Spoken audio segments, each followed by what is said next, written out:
Hello, fellow YouTubers. This is TheKillerNacho, and I have a match here with KnightSkarm. This is a standard match, so let's see what happens.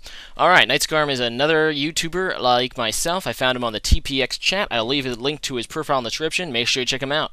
So I lead with my Aerodactyl, which gets a neat new ability called Unnerve, which lets them not eat berries, and normally that's not very good, but it's probably better than his old ability. But he's gonna use his little fake out thing because he had Mienshu, and I kind of hope that he'd actually U-turn here, but he ends up being smart and going for the high jump kick, which is able to take out my Aerodactyl, which is not so good. So I go out into my Gengar. I go for the sub because here I think he's going to U-turn. I know they can carry Stone Edge, but I don't think he's going to go for it because Mienshu doesn't have a whole lot of defenses and he doesn't want to take a hit from me. That's pretty nice for me because he isn't able to break my sub, and he goes out into a Suicune, which kind of sucks because I don't run Thunderbolt on this Gengar. I actually run Hidden Power Fire instead because I find it to be the general case better move. So that kind of blows because I don't have anything to really hurt this Suicune except the Stab Shadow Ball, which actually ends up doing not a lot. So I was actually expecting a little more, but I guess this Suicune is very bulky, like most Suicunes, and it's just going to break my sub with Surf. So Gengar is not very defensive, so I am going to have to switch, but I decided to go out into my Snorlax, which I named Fatty from the Snorlax in my Pokemon Yellow playthrough. And Fatty is very fat.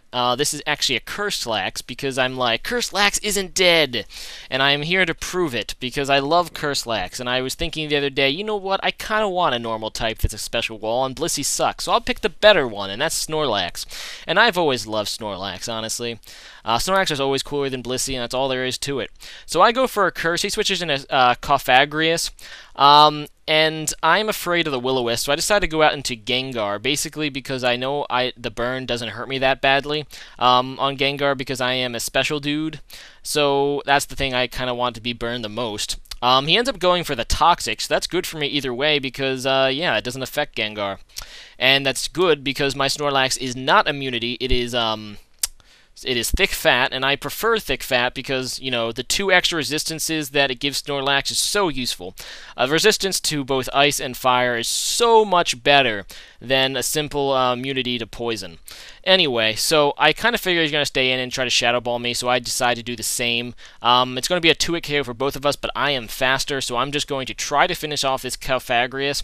And his Shadow Ball does hit me down pretty low. That kind of sucks, but at least that Cofagrius is down to pretty low level 2 because, as most of you know, that thing has a million defenses. In both defenses, really, and is really tough to bring down. So, yeah, I go for another Shadow Ball. He ends up going out into Suicune, and after the leftovers, I don't believe I can KO his Shadow Ball, so I'm just going to switch. I go back into my Snorlax, because I really don't think this Suicune can do much. My Snorlax is EV trained, I believe, quite a lot in HP and special defense, so it is pretty bulky specially, just like a Blissey, except it can do more things to the opponent's Pokemon than Blissey can, because it is pretty strong. So yeah, I decided to go for a Curse. I kind of figured he'd go out in a Cofagrius, and for some reason I didn't predict it, but whatever.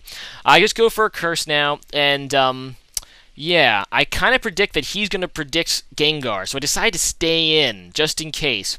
And he does go for the Shadow Ball, so that was a great prediction for me. And I carry the Crunch on my Snorlax, so that is awesome because that is super effective, and after a Curse, that will be able to take down the Cofagrius. So he's going to give me Mummy, which isn't really good because that gets rid of my, you know, thick fat, and yeah. Thankfully, he doesn't really have, I don't think, a Fire or Ice left on his team. I might be wrong, I don't know. But anyway, he goes out into Scizor, and he goes for the Pursuit thinking I'd switch, but I decided to stay in, because after a Curse, I'm kind of thinking I could take a Superpower. He ends up critting me, which really, really hurts, but I am able to stay in, survive, and go for a Fire Punch, so that was awesome. My other move is Body Slam on this guy, so I'll tell you, Curselax is not dead. He is so good. He's so fat, and he's so good. But yeah, he goes into Mienshu now. I was hoping he'd over-predict. I decided to go for a Body Slam. I probably should have just went back into Gengar, because that was really an obvious play on his part, just to go for the either Fake Out or High Jump Kick. But for some reason, I'm stupid and stay in. But now I'll go out into Gengar. And I'm just kind of hoping that Shadow Ball can KO. I mean, I think it won't, but I decided to try it anyway. And he does survive with red hit points, and that kind of blows. He does have the Stone Edge, so it's going to take down my Gengar. So now I go out into Bad Bird. And, yeah, I think I do kind of like a brain blurp here. I decided to go, like, set up some spikes, although, honestly, the only Pokemon on his team that really should be affected by spikes is, Suicune at this point, and that thing's already pretty weak, so I don't know why I just don't kill it, because that's a pretty bad play on my part. Instead, I'm just going to try to stall him.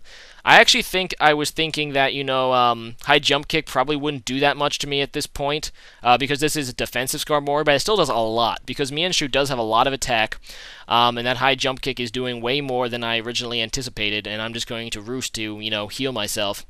And before one of you wise people, you know, that comment on my video say, oh, doesn't that Roost make you lose your flying type? Well, it's only if he goes after me, and Mienshao is much faster than Skarmory, so I don't have to worry about that.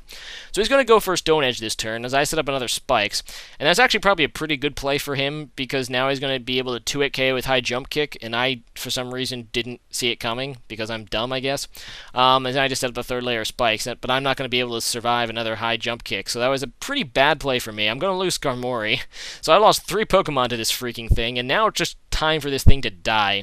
I have the 3 layers of spike set up, not that it really matters. In hindsight, that was a stupid thing to do, but whatever. I go for the extreme speed on my Lucario. That is going to be able to take down the Mienshao, and that is awesome. So now he goes out into Zapdos, and that is not awesome.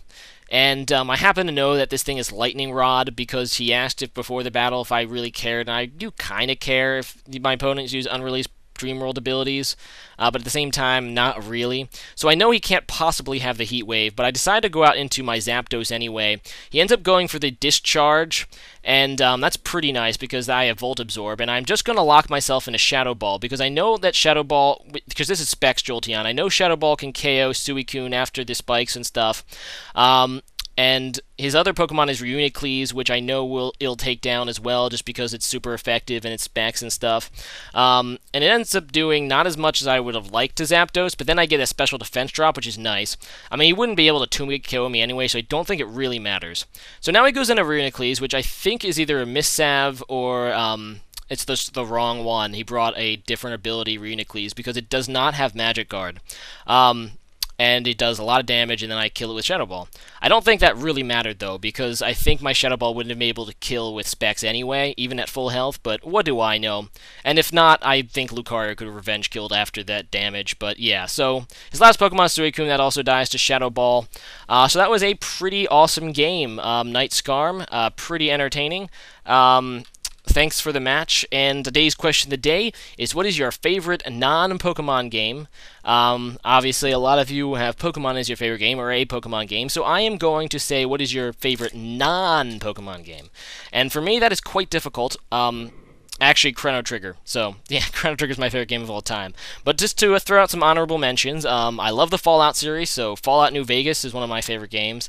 I also like Doom, Minecraft, Borderlands. Let me think if I can. The Pokemon trading card game. That's a Pokemon game. Shut up, Tim. That is a Pokemon game. Be quiet, you. But yeah, I think that's pretty good. Oh, Final Fantasy Tactics. I love Final Fantasy Tactics. I probably am missing some of my favorite games too, which is a shame. It's just real shame. But that's a few of them. So leave a comment about your favorite non-Pokemon game, and see you guys next time. All right, peace out.